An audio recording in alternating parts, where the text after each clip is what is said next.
عشق الہ کے نیکسٹ ایپیسوڈ میں آپ دیکھیں گے کہ اب تو کہانی میں ایک بہت بڑا ٹویسٹ آ چکا ہے،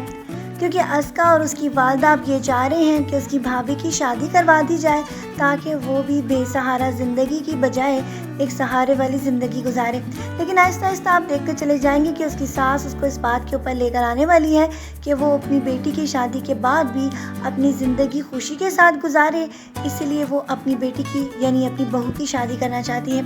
اسی لیے آگے دیکھیں گے کہ اب یہ بھی سب کچھ ممکن ہونے والا ہے، کیونکہ اسکا اور اس کی ساس کا پریشر اس پر بہت زیادہ بڑھتا چلا جائے گا۔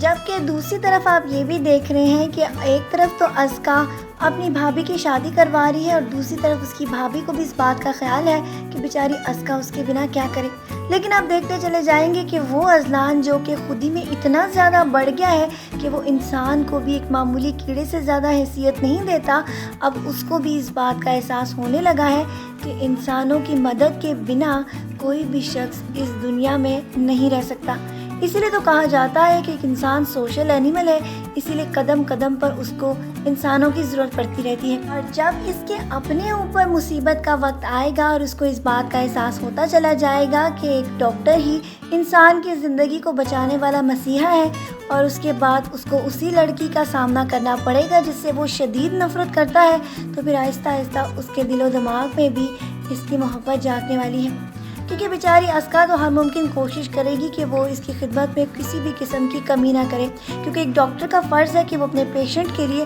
ہر ممکن پوری طرح کوشش کرے۔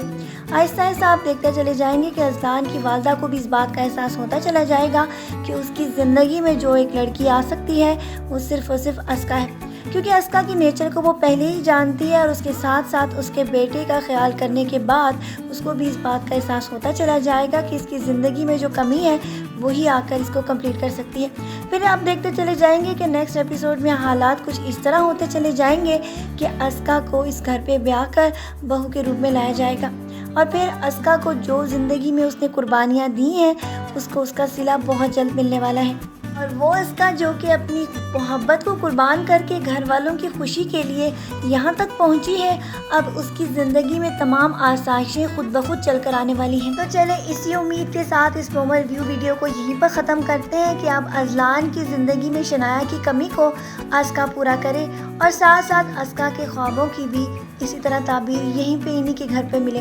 اپنا ڈھیر سارا خیال رکھیے گا، میری بہت ساری دعاؤں کے ساتھ کہ آپ کی زندگی میں بھی اچانک اسی طرح کا کوئی کرشمہ ہو جائے کہ آپ کو بھی آپ کی من پسند چیز مل جائے۔ پھر ملیں گے نیکسٹ ایپیسوڈز کے پرومو ریویوز میں۔ اللہ حافظ۔